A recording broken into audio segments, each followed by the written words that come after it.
राम जय जय राम श्री राम जय जय राम। ओम श्री गणेशाय नमः। ओम श्री गुरुवे नमः। श्री सीतारामचंद्राभ्यां नमः। ओम महामहेश्वराभ्यां नमः।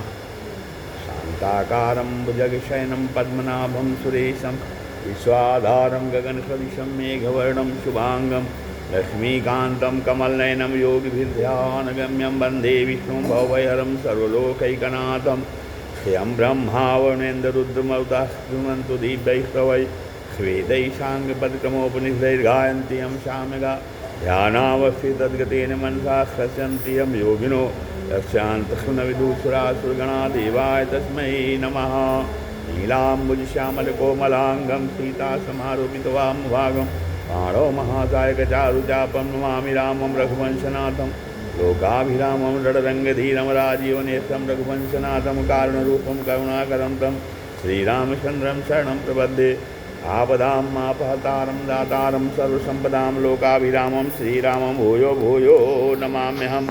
वंशी विभूषितकरान्नवनीतलाभात् पीताम्बराधरुणबिम्बफलाधरोष्ठात् पूर्णेन्दुसुन्दरमुखादरविन्दनेत्रात् कृष्णात् परं किमपि तत्त्वहं न जाने। भवानी शङ्कर वन्दे श्रद्धा विश्वासरूपिणो ह्याभ्यहं विना न पश्यन्ति सिद्धा स्वान्तस्त्वमीश्वरम्। मनोजवं मारुतुल्यवेगं छेन्द्रियं बुद्धिमतां वरिष्ठं वातात्मजं वानरयूथमुख्यं श्रीरामदूतं शरणं प्रपद्ये।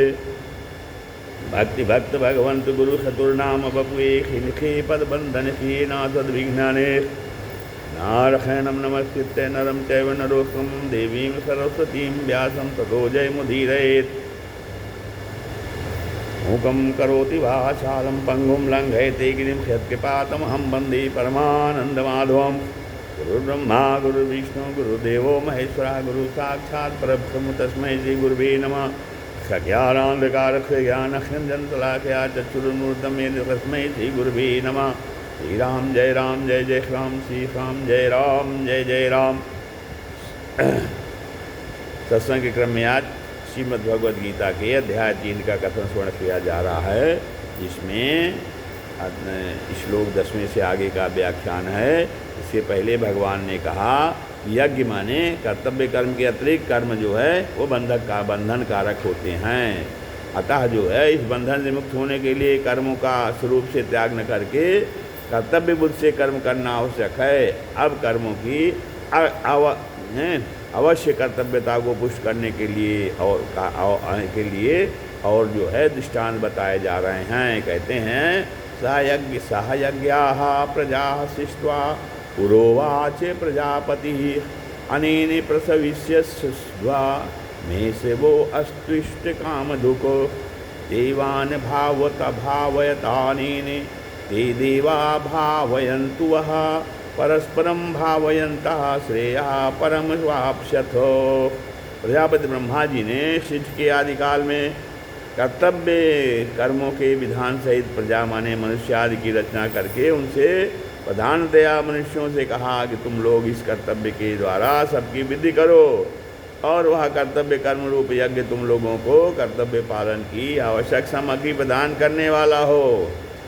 कहते हैं अपने कर्तव्य कर्म के द्वारा तुम लोग देवताओं को उन्नत करो और वे देवता लोग अपने कर्तव्य के द्वारा तुम लोगों को उन्नत करें। इस प्रकार एक दूसरे को उन्नत करते हुए तुम लोग परम कल्याण को प्राप्त हो जाओगे। सहयज्ञा प्रजा सृष्ट्वा पुरोवाच प्रजापति ही। ब्रह्मा जी प्रजा माने सृष्टि की रचयिता एवं उसके स्वामी हैं। अतः उन अपने कर्तव्य का पालन करने के साथ हुए प्रजा की रक्षा तथा उसके कल्याण का विचार करते रहते हैं। कारण कि जो जिसे उत्पन्न करता है उसकी रक्षा करना उसका कर्तव्य हो जाता है। तो ब्रह्मा जी प्रजा की रचना करते, उसकी रक्षा में तत्पर रहते तथा सदा उसके हित की बात सोचते हैं, इसीलिए वे प्रजापति कहलाते हैं। सृष्टि अर्थात सर के आरंभ में ब्रह्मा जी ने कर्तव्य कर्मों की योग्यता और विवेक सहित मनुष्यों की रचना की है। हाँ, यहाँ समझ लेना चाहिए कि भगवान की आज्ञा से और उन्हीं की शक्ति से ब्रह्मा जी प्रजा की रचना करते हैं। अतः वास्तव में सृष्टि के मूल रचयिता भगवान ही हैं। अब अनुकूल और प्रतिकूल परिस्थिति का सदुपयोग कल्याण करने वाला है, इसलिए ब्रह्मा जी ने अनुकूल प्रतिकूल परिस्थिति का सदुपयोग करने का विवेक साथ देकर ही मनुष्यों की रचना की है। सत असत का विचार करने में असमर्थ पशु पक्षी वृक्ष आदि के द्वारा स्वाभाविक परोपकार कर्तव्य पालन होता है, किंतु मनुष्य को तो भगवत कृपा से विशेष विवेक शक्ति मिली हुई है। अतः यदि वह अपने विवेक को महत्व देकर अकर्तव्य ना करे तो क्या होगा, तो उसके द्वारा भी स्वाभाविक लोकहितार्थ कर्म हो सकते हैं। देवता, ऋषि, पितर, मनुष्य तथा अन्य पशु पक्षी वृक्ष आदि सभी प्राणी प्रजा हैं, इनमें भी योग्यता, अधिकार और साधन की विशेषता के कारण मनुष्य पर अन्य सब प्राणियों के पालन की जिम्मेवारी है। और अतः यहाँ प्रजापद विशेष रूप से मनुष्यों के लिए ही प्रयुक्त हुआ है। कर्मयोग जो है अनादिकाल से चला आ रहा है। इससे भगवान जो है इसको पुरातन पद से भी भगवान कहते हैं, पुरातन पद से भी भगवान कहते हैं। या कर्मयोग बहुत काल से प्रायः लुप्त हो गया था, जिसको कहते हैं कि मैंने फिर अर्जुन तुमसे मैंने फिर कहा है। इसी बात को यहाँ भी पूरा पद से भी दूसरी रीत से कहते हैं कि मैंने ही नहीं, प्रत्युत ब्रह्मा जी ने भी सर के आदि काल में कर्तव्य सहित प्रजा को रचकर उनको उसी कर्मयोग का आचरण करने की आज्ञा दी थी। तात्पर्य है कर्मयोग माने निस्वार्थ भाव से कर्तव्य कर्म करने की परंपरा अनादिकाल से ही चली आ रही है। यह कोई नई बात नहीं है। आप इसके आगे भगवान बताए हैं कि वे सभी यज्ञ के नाम से कहे गए हैं। जितने परमार्थ प्राप्ति के जितने साधन बताए हैं भगवान ने, वो सभी यज्ञ के नाम से कहे गए हैं। जैसे द्रव्य यज्ञ, तप यज्ञ, योग यज्ञ, प्राणायाम आदि। प्रायः यज्ञ शब्द का अर्थ हवन से संबंध रखने वाली क्रिया के लिए प्रसिद्ध है, परंतु गीता में यज्ञ शब्द शास्त्र विधि से की जाने वाली संपूर्ण विहित क्रियाओं का वाचक भी है। शास्त्र विधि से की जाने वाली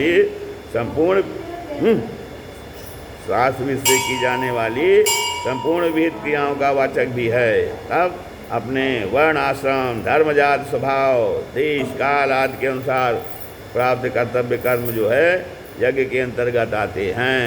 दूसरे के हित के इस भावना से किए जाने वाले सब कर्म भी यज्ञ ही हैं। ऐसे यज्ञ कर्तव्य का दायित्व मनुष्य पर ही है।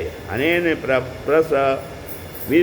प्रसविष्यध्वो मेष यो अस्तिष्टो मकाम धुप। ब्रह्मा जी मनुष्यों से कहते हैं कि तुम लोग अपने अपने कर्तव्य पालन के द्वारा सबकी वृद्धि करो, उन्नति करो। ऐसा करने से तुम लोगों को कर्तव्य करने में उपयोगी सामग्री प्राप्त होती रहे, उसकी कभी कमी ना रहे।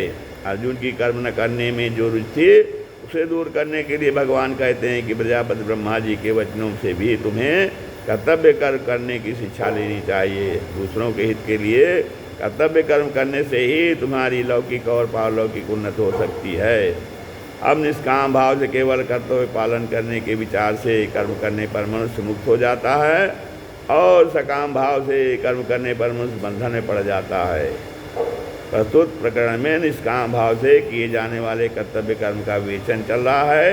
यहाँ जो है इष्ट काम पद का अर्थ इच्छित भोग सामग्री जो सकाम भाव का सूचक है। ये अर्थ सही है। यहाँ इस पद का अर्थ यज्ञ कर्तव्य करने की आवश्यक सामग्री नहीं। कर्मयोगी जो है दूसरों की सेवा अथवा हित करने के लिए सदा ही तत्पर रहता है। इसलिए प्रजापति ब्रह्मा जी के विधान के अनुसार दूसरों की सेवा करने की सामग्री, सामर्थ्य और शरीर निर्वाह की आवश्यक वस्तुओं को उसे कभी कमी नहीं रहती। उसको ये उपयोगी वस्तुएं सुगमतापूर्वक मिलती रहती हैं। ब्रह्मा जी के विधान के अनुसार कर्तव्य कर्म करने की सामग्री जिसको जो भी मिली हुई है वह कर्तव्य पालन करने के लिए उसको पूरी की पूरी प्राप्त है। कर्तव्य पालन की सामग्री कभी किसी के पास अधूरी नहीं होती। ब्रह्मा जी के विधान में कभी फर्क नहीं पड़ सकता, क्योंकि जब उन्होंने कर्तव्य कर्म करने का विधान निश्चित किया तब जितने से कर्तव्य का पालन हो सके उतनी सामग्री देना भी उन्हीं पर निर्भर है। अब वास्तव में मनुष्य भोगने के लिए ही है ही नहीं, यही तन कर फल विषय न भाई। इसीलिए सांसारिक सुखों को भोगो ऐसी आज्ञा या विधान किसी भी शास्त्र में नहीं है। समाज भी स्वच्छंद भोगने की आज्ञा नहीं देता। इसके विपरीत दूसरों को सुख पहुंचाने की आज्ञा या विधान शास्त्र और समाज दोनों ही देते हैं। जैसे पिता के लिए यह विधान तो मिलता है कि वह पुत्र का पालन करे, पर यह विधान कहीं भी नहीं मिलता कि खुद से पिता सेवा ले ही। इसी प्रकार पुत्र पत्नी आदि अन्य संबंधों के लिए भी समझना चाहिए। कर्मयोगी सदा देने का ही भाव रखता है, लेने का नहीं, क्योंकि लेने का भाव ही बांधने वाला है। लेने का भाव रखने से कल्याण प्राप्ति में बाधा लगने के साथ ही सांसारिक पदार्थों की प्राप्ति में भी बाधा उपस्थित हो जाती है। प्रायः सभी का अनुभव है कि संसार में लेने का भाव रखने वाले को कोई देना नहीं चाहता। इसलिए ब्रह्मा जी कहते हैं कि बिना कुछ चाहे निस्वार्थ भाव से कर्तव्य कर्म करने से ही मनुष्य अपनी उन्नति कल्याण कर सकता है। देवान भावयतानेन, यहाँ देव शब्द उपलक्षक है। अतः इस पद के अंतर्गत मनुष्य, देवता, ऋषि, पितर आदि समस्त प्राणियों को समझना चाहिए। कारण कि कर्मयोगी का उद्देश्य अपने कर्तव्य कर्मों से प्राणी मात्र को सुख पहुंचाना रहता है। इसलिए यहाँ ब्रह्मा जी संपूर्ण प्राणियों की उन्नति के लिए मनुष्यों को अपने कर्तव्य कर्म रूप यज्ञ का पालन का आदेश देते हैं। अपने अपने कर्तव्य का पालन करने से मनुष्य का स्वतः कल्याण हो जाता है। कर्तव्य कर्म का पालन करने के उद्देश्य के पूर्ण अधिकारी मनुष्य ही हैं। मनुष्यों को ये कर्म करने की स्वतंत्रता मिली हुई है, अतः उन्हें इस स्वतंत्रता का सदुपयोग करना चाहिए। ते देवा भावयन्तु वहा, जैसे वृक्ष लता आदि में स्वाभाविक ही फल फूल लगते हैं, परंतु यदि उन्हें खाद और पानी दिया जाए तो उनमें फूल फल विशेषता से लगते हैं। ऐसे ही यजन पूजन से देवताओं की पुष्टि होती है, जिससे देवताओं के काम विशेष न्यायप्रद होते हैं। परंतु जब मनुष्य अपने कर्तव्य कर्म के द्वारा देवताओं का यजन पूजन नहीं करते, तब देवताओं को पुष्टि नहीं मिलती। इससे उनमें अपने कर्तव्य का पालन करने में कमी आ जाती है। उनके कर्तव्य पालन में कमी आने से ही संसार में विप्लव अर्थात अनाविष्ट अदृष्ट आदि होते हैं। परस्परम भावयन्तः, इन पदों का अर्थ यह नहीं समझना चाहिए कि दूसरा हमारी सेवा करे तो हम उसकी सेवा करें। प्रत्युत यह समझना चाहिए दूसरा हमारी सेवा करे या ना करे, हमें तो अपने कर्तव्य के द्वारा उसकी सेवा करनी ही है। दूसरा क्या करता है क्या नहीं करता, हमें सुख देता है या दुख, इन बातों से हमें कोई मतलब नहीं रखना चाहिए, क्योंकि दूसरों के कर्तव्य को देखने वाला अपने कर्तव्य से च्युत हो जाता है। परिणाम स्वरूप उसका पतन हो जाता है। दूसरों से कर्तव्य का पालन करवाना अपने अधिकार की बात भी नहीं है। हमें सबका हित करने के लिए केवल अपने कर्तव्य का पालन करना है और उसके द्वारा सबको सुख पहुंचाना है। सेवा करने में अपनी समझ, सामर्थ्य, समय और सामग्री को अपने लिए थोड़ी सी भी बचा कर नहीं रखनी है। तभी जड़ता से सर्वथा संबंध विच्छेद होगा। हमारे जितने भी सांसारिक संबंधी, माता पिता, स्त्री पुत्र, भाई भौजाई आदि हैं, सब उन सब की हमें सेवा करनी है। अपना सुख लेने के लिए ये संबंध नहीं है। हमारा जिनसे जैसा संबंध है उसी के अनुसार उनकी सेवा करना, मर्यादा के अनुसार उन्हें सुख पहुंचाना हमारा कर्तव्य है। उनसे कोई आशा रखना और उन पर अपना अधिकार मानना बहुत बड़ी भूल है। हम उनके ऋणी हैं और ऋण उतारने के लिए उनके यहाँ हमारा जन्म हुआ है। अतः निस्वार्थ भाव से उन संबंधियों की सेवा करके हम अपना ऋण चुका दें, यह हमारा सर्वप्रथम आवश्यक कर्तव्य है। सेवा तो हमें सभी की करनी है, परंतु जिनकी हमारे पर जिम्मेवारी है उन संबंधियों की सेवा सबसे पहले करनी चाहिए। शरीर, इंद्रियां, मन, बुद्धि, पदार्थ आदि अपने नहीं हैं और अपने लिए भी नहीं हैं। शरीर, इंद्रियां, मन, बुद्धि, पदार्थ आदि अपने नहीं, अपने लिए भी नहीं है, यह सिद्धांत है। अतः अपने अपने कर्तव्य का पालन करने से स्वतः एक दूसरे की उन्नति होती है। कर्तव्य और अधिकार संबंधी मार्मिक बात है। कर्मयोग तभी होता है जब मनुष्य अपने कर्तव्य के पालन पूर्वक दूसरे के अधिकार की रक्षा करता है। जैसे माता पिता की सेवा करना पुत्र का कर्तव्य है और माता पिता का अधिकार है। जो दूसरे का अधिकार होता है वही हमारा कर्तव्य होता है। अतः प्रत्येक मनुष्य को अपने कर्तव्य पालन के प्रति दूसरे के अधिकार की रक्षा करनी है। कर्तव्य पालन के द्वारा दूसरे के अधिकार की रक्षा करनी है, तथा दूसरे का कर्तव्य नहीं देखना है। दूसरे का कर्तव्य देखने से मनुष्य स्वयं कर्तव्यच्युत हो जाता है, क्योंकि दूसरे कर्तव्य देखना हमारा कर्तव्य नहीं है। तात्पर्य है कि दूसरे का हित करना यह हमारा कर्तव्य है और दूसरे का अधिकार है। यद्यपि अधिकार कर्तव्य के अधीन है, तथापि मनुष्य को अपना अधिकार देखना ही नहीं है, प्रत्युत अपने अधिकार का त्याग करना है। केवल दूसरे के अधिकार की रक्षा के लिए अपने कर्तव्य का पालन करना है। दूसरे का कर्तव्य देखना वह अपना अधिकार जमाना लोक और परलोक में महान पतन करने वाला है। वर्तमान समय में घरों में, समाज में जो अशांति, कलह, संघर्ष देखने में आ रहा है, उसमें मूल कारण यही है कि लोग अपने अधिकार की मांग तो करते हैं पर अपने कर्तव्य का पालन नहीं करते। इसलिए ब्रह्मा जी देवताओं और मनुष्यों को उपदेश देते हैं कि एक दूसरे का हित करना तुम लोगों का कर्तव्य है। श्रेया परम वापसत, प्राय से धारणा बनी हुई है। यहाँ परम कल्याण की प्राप्ति का कथन अतिशयोक्ति है, पर वास्तव में ऐसा नहीं है। अगर इसमें किसी को संदेह हो तो ऐसा करके खुद देख सकता है। जैसे धरोहर रखने वाले की धरोहर उसे वापस कर देने से धरोहर रखने वाले से तथा उस धरोहर से हमारा किसी प्रकार संबंध नहीं रहता, ऐसे ही संसार की वस्तु संसार की सेवा में लगा देने से संसार और संसार की वस्तु से हमारा कोई संबंध नहीं रहता। संसार से माने हुए संबंध का विच्छेद होते ही चिन्मयता का अनुभव हो जाता है। अतः प्रजापति ब्रह्मा जी के वचनों में अतिशयोक्ति की कल्पना करना अनुचित है। जो यह सिद्धांत है कि जब तक मनुष्य अपने लिए कर्म करता है तब तक उसके कर्म की समाप्ति नहीं होती और वह कर्म से बनता ही जाता है। करते करते वही होता है जो अपने लिए कभी कुछ नहीं करता। अपने लिए कुछ भी नहीं करने से पाप का आचरण भी नहीं होता, क्योंकि पाप का आचरण कामना के कारण ही होता है। अतः अपना कल्याण चाहने वाले साधक को चाहिए कि वह शास्त्रों की आज्ञा के अनुसार फल की इच्छा और आसक्ति का त्याग करके कर्तव्य कर्म करने में तत्पर हो जाए, फिर कल्याण तो स्वतः सिद्ध है। अब अपनी कामना का त्याग करने से संसार मात्र का हित होता है। जो अपनी कामना पूर्ति के लिए आसक्तिपूर्वक भोग भोगता है वह स्वयं तो अपनी हिंसा माने पतन करता ही है, साथ ही जिनके पास भोग सामग्री का भाव है उनकी भी हिंसा करता है, अर्थात दुख देता है। कारण कि भोग सामग्री वाले मनुष्य को देखकर अभावग्रस्त मनुष्य को उस भोग सामग्री के अभाव का दुख होना स्वाभाविक है। इस प्रकार स्वयं सुख भोगने वाला व्यक्ति हिंसा से कभी बच नहीं सकता।